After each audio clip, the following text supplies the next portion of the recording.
बेबाक खबर तेज असर। आइए नजर डालते हैं आज की खबरों पर।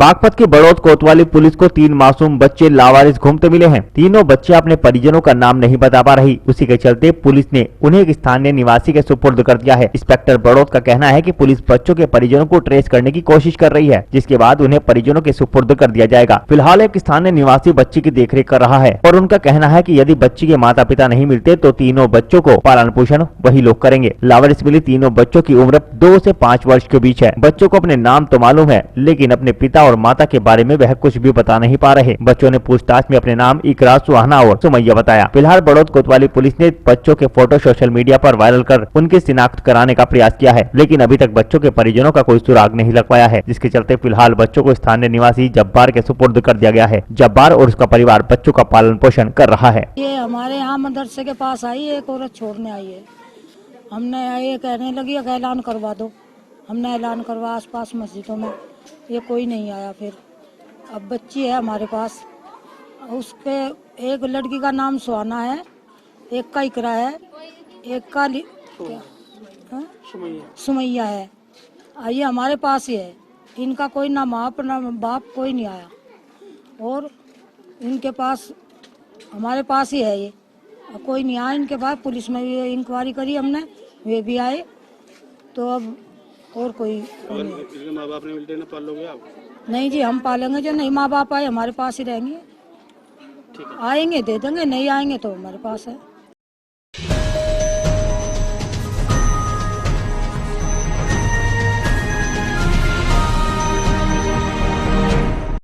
बागपत में कृषि कानूनों के विरोध में किसानों ने प्रदर्शन शुरू किया, जहां रेल रोको आंदोलन के तहत किसान रेलवे पटरी और रेलवे स्टेशन पर धरने पर बैठ गए। किसानों का कहना है कि वह अपनी 5 सूत्रीय मांगों को लेकर अपना प्रदर्शन कर रहे हैं। किसानों ने 1 बजे से लेकर 4 बजे तक प्रदर्शन किया। इसको लेकर बागपत पुलिस भी अलर्ट दिखाई दी और तीनों बड़े रेलवे स्टेशनों के बाहर भारी संख्या में पुलिस बल तैनात किया गया था। एडिशनल एसपी और एसपी बागपत मौके का जायजा ले रहे थे। प्रदर्शन कर रहे किसानों का कहना है कि पूर्व में भी किसान यूनियन के नेताओं ने सरकार को ज्ञापन देकर अभियान की बात बता दी थी। अब जो भी रेल आएगी वह उसे रोकने का काम करेंगे।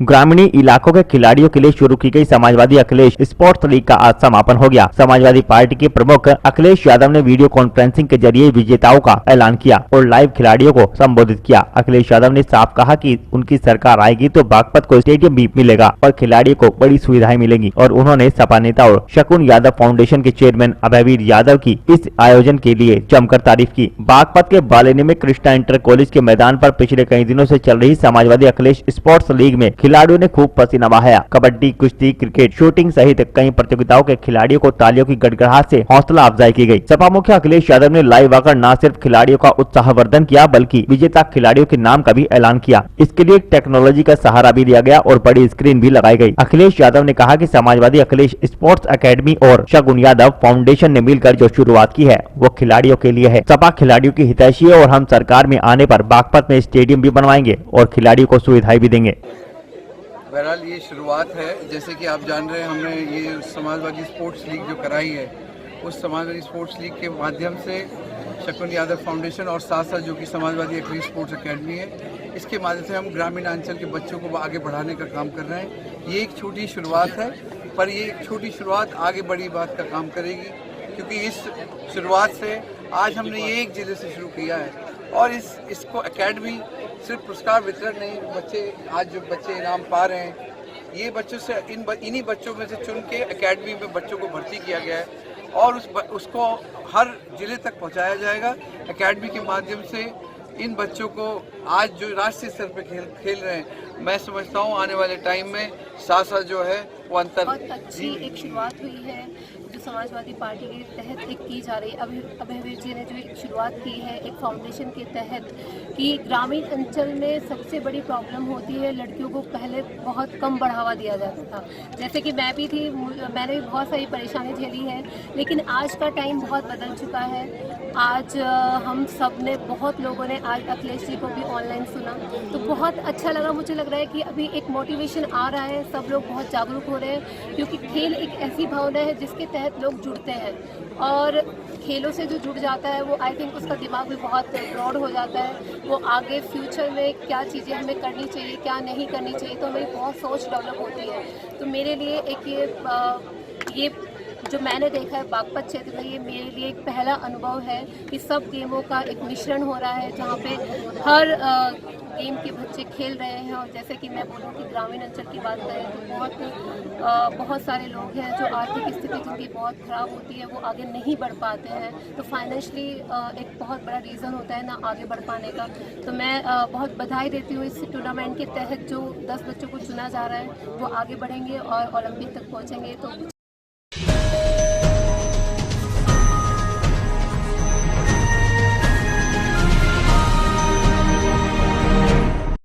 बागपत शहर की छपरोली चुंगी स्थित सरस्वती हॉस्पिटल में सोनीपत बागपत की टीम ने छापेमारी की। इस दौरान अस्पताल संचालक और कर्मचारियों में हड़कंप मच गया। टीम ने अल्ट्रासाउंड मशीन को सील कर दिया। खास बात यह रही कि अल्ट्रासाउंड की जांच करती पंजीकृत प्रशिक्षित कर्मचारी नहीं बल्कि अप्रशिक्षित युवती मिली है। टीम को काफी समय से शिकायत मिल रही थी कि हॉस्पिटल में अल्ट्रासाउंड मशीन को डिग्री धारक नहीं बल्कि अप्रशिक्षित युवती संचालित करती है, जिससे सही रिपोर्ट नहीं मिल पाती है। शिकायत मिलने के बाद सोनीपत व बागपत की टीम ने मामले की गंभीरता को देखते हुए छापेमारी की। सोनीपत के स्वास्थ्य विभाग के नोडल अधिकारी डॉक्टर भुजवीर सिंह और नोडल अधिकारी डॉक्टर आदर्श शर्मा ने बताया कि जांच के लिए एक महिला को रुपये देकर हॉस्पिटल में अल्ट्रासाउंड करने के लिए भेजा गया था। महिला ने अल्ट्रासाउंड कराया तो उसका अल्ट्रासाउंड पंजीकृत एक्सपर्ट के बजाय एक अप्रशिक्षित युवती ने किया था। यह बेहद ही गंभीर मामला है। शिकायत सही मिलने पर कार्रवाई करते हुए टीम के सदस्यों ने अल्ट्रासाउंड मशीन को सील कर दिया है। मशीन सील होते ही अस्पताल संचालक और कर्मचारियों में हड़कंप मच गया। टीम में शामिल डॉक्टर ने बताया कि रिपोर्ट को डीएम को सौंपा जाएगा।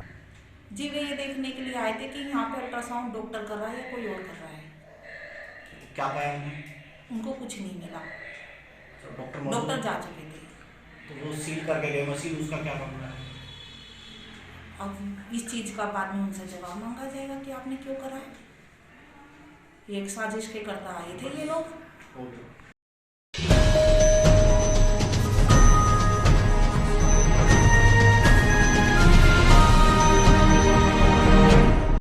उत्तर प्रदेश के जनपद अमरोहा के थाना नौगांवा सादात क्षेत्र में बीती रात एक मासूम के अपहरण का मामला सामने आया है, जिसमें मासूम के परिजनों से 30 लाख रुपए की फिरौती मांगी गई थी। आज पुलिस ने सारे मामले का खुलासा करते हुए 2 आरोपियों का गिरफ्तार कर लिया, जिसमें एक आरोपी को मुठभेड़ के बाद गिरफ्तार किया गया है। बता दें कि अमरोहा जनपद के नौगांवा सादात क्षेत्र के गाँव में बीती रात एक मासूम के अपहरण का मामला सामने आया था, जिसका अगले दिन सुबह एक धार्मिक स्थल पर शव मिला था, जिसके बाद पुलिस प्रशासन ने पूरी तरह हड़कंप मच गया था। आज अमरोहा पुलिस ने इस केस का पूरी तरह से खुलासा करते हुए पुलिस अधीक्षक ने बताया कि आरोपी समीर और अराफत ने मिलकर इस घटना को अंजाम दिया था, जिन्होंने फिरौती के लिए मासूम का अपहरण किया था और उसको नशे की दवाई पिलाकर बेहोश कर दिया था, जिसके बाद उसके मुंह पर टेप चिपकाकर उसको कारखाने में छुपा दिया गया था और एक चिट्ठी के जरिए परिवार के लोगों से 30 लाख रुपए की फिरौती मांगी गई थी। बाद में दोनों आरोपियों ने मौके पर जाकर देखा तो बालक मृत पाया गया था, जिसके बाद उन्होंने बच्चे के शव को छत के जरिए धार्मिक स्थल के गुम्बद में छिपा दिया।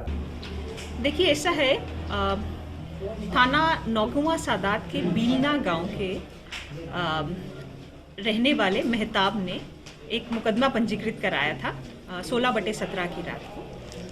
उन्होंने थाने पे आके बताया था कि उनका 5 साल का बच्चा जो अपने घर के बाहर ही खेल रहा था वो गायब है और उसकी फिरौती के लिए एक चिट्ठी किसी ने घर पे छोड़ी थी। उसी क्रम में हमने 4 टीमें बना दी थी। एक इनिशियल सर्च ऑपरेशन बच्चे के लिए तुरंत रात को ही शुरू हो गया था। उस क्रम में अगले दिन 17 तारीख को उनके घर के 30 मीटर आगे ही जो मस्जिद है उसकी छत पर बच्चे की डेड बॉडी मिली थी। बॉडी पर एक सेलो टेप लगी हुई थी जिससे उसका मुंह बंधा हुआ था। तो हम लोगों ने फील्ड यूनिट बुलाकर और डॉग स्क्वाड बुलवाकर एक बार पूरा एरिया का एक बार इंस्पेक्शन कराया था और पीएम वगैरह की आगे की कार्रवाई करवाई थी। उसी घटना के अनावरण में इवेंचुअली 2 लोगों का नाम प्रकाश है, जिन दोनों की अरेस्टिंग हो गई है।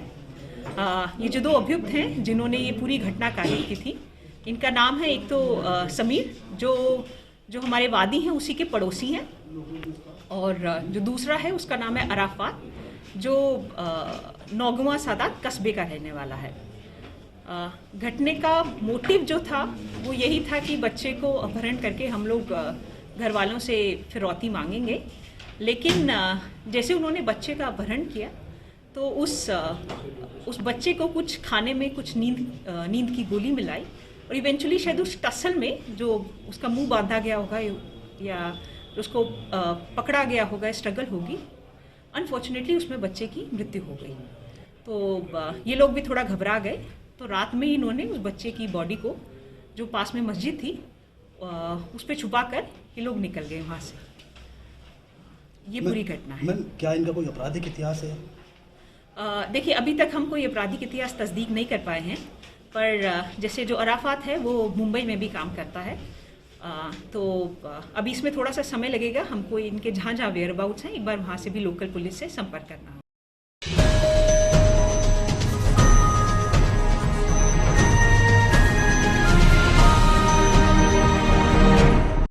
अमरोहा के थाना सैयद नगली के गांव मेहंदीपुर निवासी ग्रामीण का 1.5 वर्षीय इकलौता पुत्र घर में खेलते वक्त पानी की बाल्टी में गिर गया, जहां उपचार से पूर्व मासूम ने दम तोड़ दिया। गांव निवासी दीपक जाटव दूध की गाड़ी चलाता है। बुधवार को वह घर पर नहीं था और उसकी पत्नी आशा रानी 6 माह की बेटी को सुला रही थी। दीपक का 1.5 वर्षीय बेटा घर में खेल रहा था। दोपहर के वक्त वह खेलता हुआ नल के पास पानी में भरी हुई बाल्टी के पास पहुँच गया और किसी तरह बालक मुँह के बल बाल्टी में गिर गया। छत पर बैठे दीपक के छोटे भाई प्रशांत का ध्यान बाल्टी की ओर गया तो उसने चीख पुकार मचा दी। वह दौड़ता हुआ नीचे आया और मासूम भतीजे को बाल्टी से बाहर निकाला। बालक पूरी तरह बेहोश हो चुका था। आनन फानन में उसे कस्बे के निजी चिकित्सालय में भर्ती कराया गया, जहां पर उसे हार्ट सेंटर रेफर कर दिया गया, जहां पर उसे चिकित्सकों ने मृत घोषित कर दिया, जिससे परिवार में कोहराम मच गया।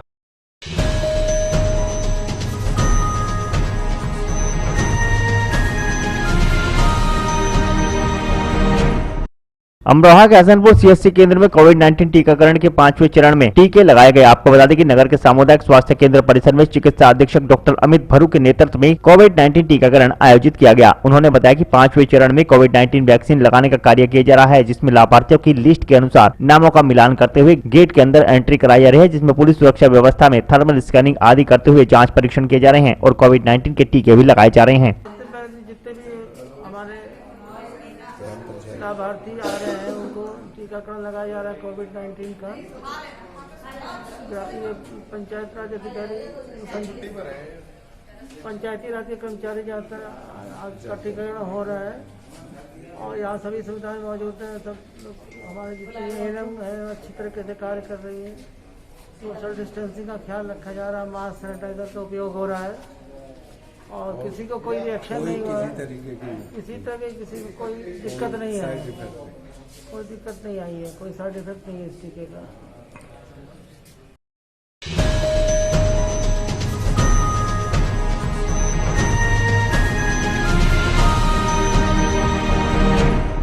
उत्तर प्रदेश के जनपद अमरोहा में भारतीय किसान यूनियन अराजनीति के बैनर तले किसानों ने समस्याओं को लेकर रेलवे ट्रैक जाम किया। पहले से ही सूचित ट्रैक जाम की सूचना पर प्रशासन मुस्तैद दिखाई दिया। आपको बता दें कि किसानों के धरने की सूचना के बाद ट्रेनों को जहां तहां रोक दिया गया था। कृषि कानूनों के खिलाफ किसानों ने गजरोला भानपुर फाटक पर दोपहर 12 बजे से लेकर 3 बजे तक धरना प्रदर्शन किया। किसान नेताओं ने प्रधानमंत्री के नाम विभिन्न मांगों को लेकर एक ज्ञापन प्रशासनिक अधिकारियों को सौंपा।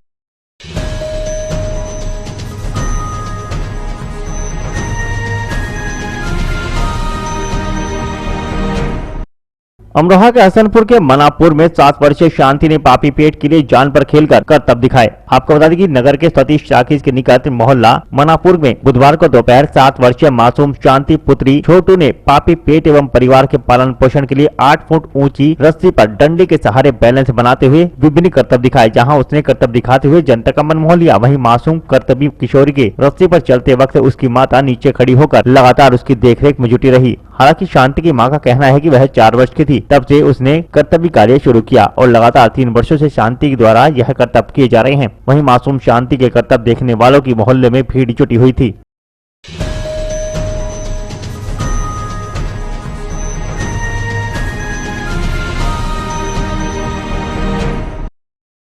आज के बुलेटिन में इतना ही। कल फिर होंगे हाजिर कुछ नई और ताजा खबरों के साथ। देखते रहिए हलचल इंडिया, बेबाक खबर तेज असर।